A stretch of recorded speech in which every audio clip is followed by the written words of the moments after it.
সেই কঠিয়াত যেতিয়া জেচিবি চলাই দিলে তাৰ পাছত যেতিয়া মুখ্যমন্ত্ৰীক সাংবাদিকে সুধিলে যে কঠিয়া ডৰা এনেকে নষ্ট কিয় কৰা হ'ল, তেতিয়া মুখ্যমন্ত্ৰীয়ে ক'লে কঠিয়া আজি নষ্ট হৈছে, কালি ৰাতিপুৱা ঘূৰাই দিম। তাৰমানে কৃষক কঠিয়া যে নষ্ট হলে ৰাতিপুৱা ঘূৰাই দিব নোৱাৰে, এই কথাটো সাধাৰণ কৃষকৰ প্ৰতি মুখ্যমন্ত্ৰীজনৰ যিটো ভেঙু চালি, এই কথাবিলাকে অসমৰ কৃষকবিলাকে এনেকুৱা অনুভৱ কৰিছে যে তেওঁলোকৰ বুকুত যেন এই জেচিবিখন চলিছে। আৰু আজি আমাৰ লখিমপুৰত যেনেকে এডৰা কঠিয়াৰ ওপৰত জেচিবি চলাই দিলে, এইটো বহুতে সৰু কথা বুলি ভাবিছে। যিবিলাক মানুহ খেতিৰ লগত ডাইৰেক্টলি সম্পৰ্ক আছে তেওঁলোকে জানে, গগন দাই ক'ব পাৰিব যে আমাৰ লখিমপুৰত যেতিয়া কঠিয়া পাৰে তেতিয়া খেতিয়কজনে কলপাতৰ আগলি পাতত চাকি বন্তি লৈ পেলাই কঠিয়া তলিত চাকিটো জ্বলাই তাত সেৱা কৰাৰ পাছত কঠিয়া পাৰে।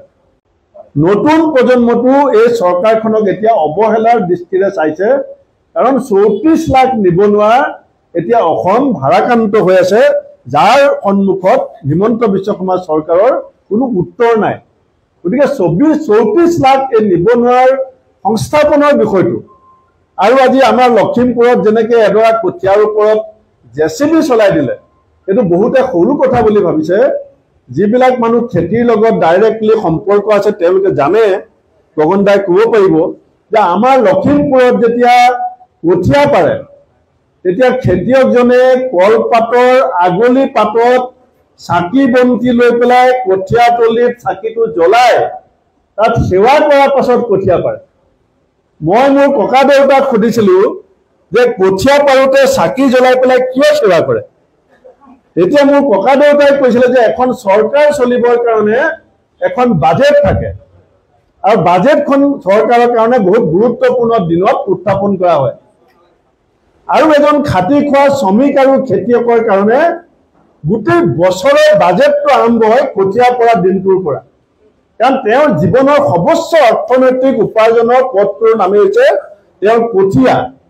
আৰু সেই কঠিয়াত যেতিয়া জেচিবি চলাই দিলে তাৰ পাছত যেতিয়া মুখ্যমন্ত্ৰীক সাংবাদিকে সুধিলে যে কঠিয়া ডৰা এনেকে নষ্ট কিয় কৰা হ'ল, তেতিয়া মুখ্যমন্ত্ৰীয়ে ক'লে কঠিয়া আজি নষ্ট হৈছে, কালি ৰাতিপুৱা ঘূৰাই দিম। তাৰমানে কৃষক কঠিয়া যে নষ্ট হলে ৰাতিপুৱা ঘূৰাই দিব নোৱাৰে, এই কথাটো সাধাৰণ কৃষকৰ প্ৰতি মুখ্যমন্ত্ৰীজনৰ যিটো ভেঙু চালি, এই কথাবিলাকে অসমৰ কৃষকবিলাকে এনেকুৱা অনুভৱ কৰিছে যে তেওঁলোকৰ বুকুত যেন এই জেচিবিখন চলিছে। গতিকে আজি যিটো গীত গাই প্ৰসংগ, এই গীত গাই প্ৰসংগটোৱে এই চৰকাৰখনৰ যিটো নগ্ন স্বৰূপ, বহুত কোটি কোটি টকাৰ দুৰ্নীতি আৰু ভ্ৰষ্টাচাৰ হৈ আছে, আমি শুনি আছো। কিন্তু গীত গাই প্ৰসংগটোত এটা কথা ওলাই পৰিল যে এজন কেবিনেট মিনিষ্টাৰ, এজন MLA, এজন MP, এজন দলৰ সভাপতি এজনী গাই গৰুৰ লোভত কেনেকে পৰিব পাৰে। 60-70 হাজাৰ টকাৰ এজনী গাই গৰুক এতিয়া অসমৰ মানুহে ডাঙৰ ডাঙৰ বিজেপিৰ বৰমূৰীয়াসকলক গৰু চোৰ বুলি ক'বলৈ আৰম্ভ কৰিছে। এনেকুৱা ধৰণৰ ঘটনা পৰিঘটনা অসমত আগতে ময়ো 40টা বছৰ ৰাজনীতিৰ ওচৰৰ পৰা দেখিছো। এনেকুৱা ইমান এখন চৰকাৰৰ প্ৰতি মানুহৰ বৈৰাগ্য, এখন চৰকাৰৰ প্ৰতি মানুহৰ ইমান অনীহা, এখন চৰকাৰৰ প্ৰতি মানুহৰ ইমান তুচ্ছ দৃষ্টিভংগী আগতে কেতিয়াও নাছিল। আজি যিটো আপোনাৰ উচ্ছেদ চলি আছে, সেই উচ্ছেদৰ মাজত মানুহৰ চকু পানীৰ যিটো ঢল হৈ গৈছে, আপোনালোকে চাব যে এই চকু পানীৰ ঢলতেই হিমন্ত বিশ্ব শৰ্মা চৰকাৰৰ পদুম ফুল দিছপুৰৰ পৰা ৱাল কাপ। সেইকাৰণে মই গংগাক কৈছো যে যিমান পাৰে এটা সহমতৰ ভিত্তিত আৰু এটা একতাৰ ভিত্তিত আৰু এটা টিম বনাবলৈ যোগ্য ভোগ্য বসুন্ধৰা, মই কাক ভাল পাওঁ, মই কাক বেয়া পাওঁ অলপতো থাকিব, ব্যক্তিগত স্বাৰ্থ থাকিব, দলীয় স্বাৰ্থ থাকিব, কিন্তু এতিয়া আমাৰ সবতছে ডাঙৰ স্বাৰ্থ হৈছে অসমৰ স্বাৰ্থ। অসমৰ সাধাৰণ খাটি খোৱা শ্ৰমিক, কৃষক, বনুৱা, নিবনুৱাসকলৰ স্বাৰ্থ। এওঁলোকৰ স্বাৰ্থত কৰিবলগীয়া যুদ্ধখনত যদি মোৰ ভালপোৱাক মই অগ্ৰাধিকাৰ দিওঁ, মোৰ দলটোৰ ভালপোৱাক অগ্ৰাধিকাৰ দিওঁ, তেতিয়া অসম মাতৃয়ে আমাক বেয়া পাব, অসমৰ মানুহে আমাক বেয়া পাব। সেইকাৰণে অসমৰ মানুহে, লখিমপুৰৰ মানুহে, আমাৰ ঢকুৱাখানা, বিহপুৰীয়া, ৰঙানদী, নাওবৈচাৰ মানুহে আমাক চাই থাকিব যে কংগ্ৰেছ দলে সঠিক পথত গৈছে নে নাই।